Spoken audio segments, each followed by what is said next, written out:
experiência do sagrado cristão transmite-se de geração em geração e começa em tenra idade.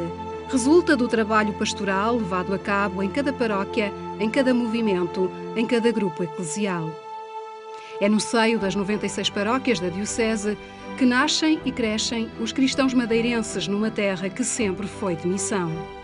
Caracterizo esta Diocese dentro da linha missionária como sempre foi ao longo destes 500 anos. O Papa fala de facto que a Igreja deve funcionar, ou na sua ação pastoral deve estar sempre em comunhão, mas sempre numa linha, numa chave missionária. E eu posso dizer que esta Diocese sempre atuou na sua maneira de transmitir a fé em chave missionária. Naturalmente que nós sabemos que há dificuldades hoje, é um mundo mais secularista, é um mundo onde não estão abertos tanto aos valores da Igreja e à fé, e temos então que abrir, temos que tomar consciência que esta chave missionária tem que ser atualizada aos tempos modernos, aos tempos em que nós vivemos. A religiosidade cristã ganha contornos específicos no arquipélago.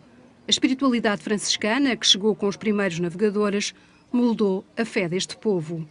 Os franciscanos, que no primeiro século do povoamento é que foram os formadores, se podemos dizer assim, da forma mentis da sociedade, da cultura e da Igreja madeirense, eles de facto pegaram nas tradições que os povoadores traziam do continente e deram-no que eu chamo uma espécie de caráter próprio, de perfil peculiar próprio da Madeira. E na Madeira congraçou-se ali de forma muito interessante e muito criativa aquilo que eu chamaria as tradições medievais trazidas pelos povoadores e depois aquilo que foi imprimido de forma especial pela espiritualidade franciscana.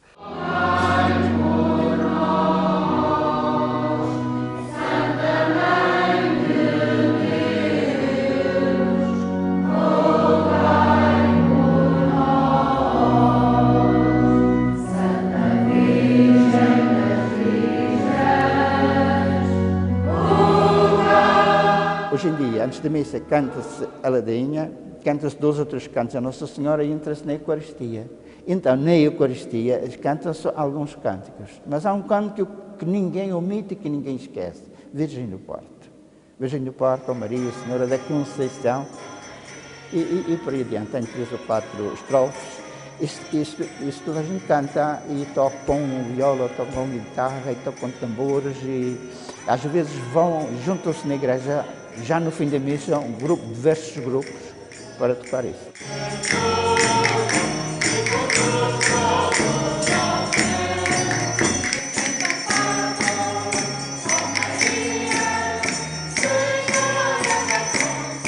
Às missas do parto e à devoção ao Espírito Santo juntam-se as festas dos padroeiros, as procissões, as peregrinações, a devoção mariana. São inúmeras as formas de um povo expressar a sua religiosidade. Um cunho muito próprio que tem acompanhado a história da ilha e que marca também presença na própria literatura madeirense.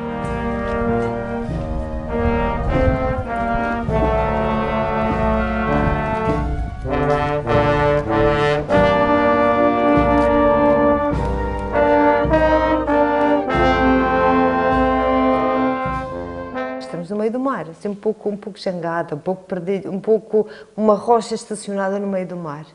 E portanto, sujeita às intempéries. Tudo, não há nada que nos ajude. E portanto só Deus. E o povo madeirense sente que só Deus e a religião, a Igreja Católica, obviamente que vai de alguma forma direcionando e vai ajudando a lidar com estas realidades. Sentem muito o peso do pecado. Do medo da força de Deus, sobretudo quando arrebentam as águas à terra, nas aluviões sobretudo, e neste recorrer à Senhora do Monte, neste recorrer aos santos, mas sobretudo a Nossa Senhora, para ajudar a sobreviver.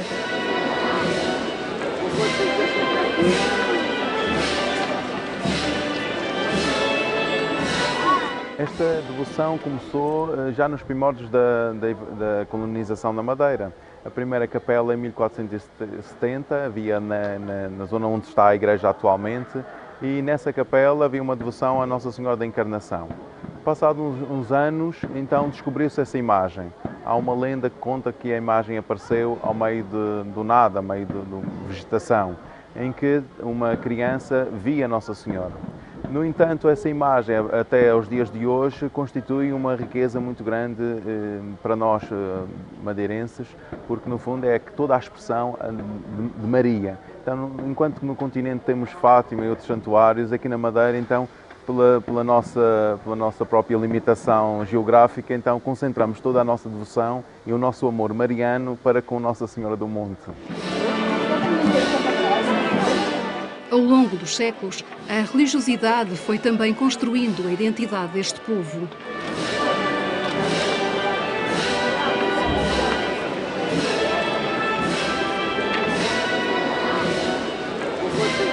A devoção e a religião também são um elemento da identidade cultural, mas há que encontrar nessas manifestações características que são comuns a um determinado espaço e um espaço muito mais amplo que não se confina ao território da ilha. Aqui pode adquirir, ao nível da festa, da festividade, pode adquirir características próprias, porque o povo vai recriando as suas tradições e vai deixando nas tradições as suas marcas.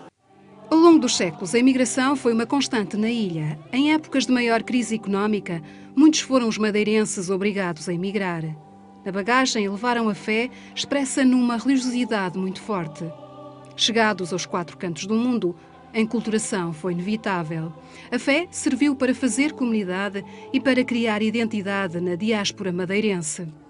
Só para termos noção, foram algumas pessoas daqui deste Concelho da Calheta, por exemplo, que instituíram nos Estados Unidos a festa do Santíssimo Sacramento e a procissão do Santíssimo Sacramento. E é uma festa reconhecida em todo o país, em que vão milhares e milhares, atrevemos-nos a falar em centenas de milhares de pessoas que participam naquela festa, que foi criada por um grupo de homens daqui deste Concelho da Calheta, da freguesia aqui ao lado do Estreito da Calheta. Também já fui celebrar a festa de Nossa Senhora do Monte na Austrália. Também já fui celebrar a festa de Nossa Senhora do Monte no Canadá. Ou seja, e na África do Sul, na Venezuela, festejam o Santo António, festejam em todas essas partes, festejam o Santíssimo Sacramento, festejam a sua padroeira. Na ilha de Jersey fazem uma grande festa em honra de Nossa Senhora do Livramento, que é a padroeira do Corral das Freiras, de onde eu sou natural. As pessoas levam isto consigo, porquê? Porque ninguém sai da sua terra de boa vontade. Sai da sua terra porque tem de sair. E as pessoas saem da sua terra e agarram-se à sua fé, ao seu padroeiro, à sua padroeira, que é essa força íntima, que é essa força interior e é essa tal fé que move montanhas.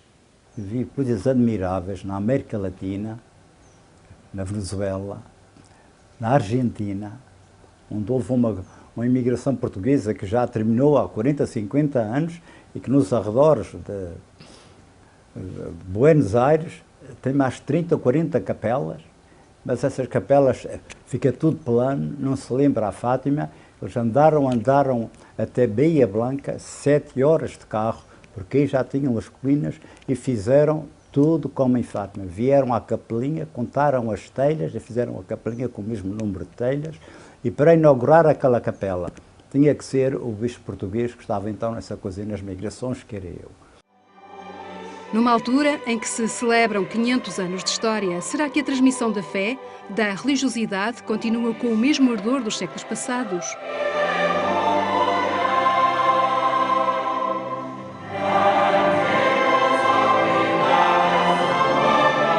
Hoje, como ontem, a Madeira continua a ser terra de imigração, mas continuará a ser missionária?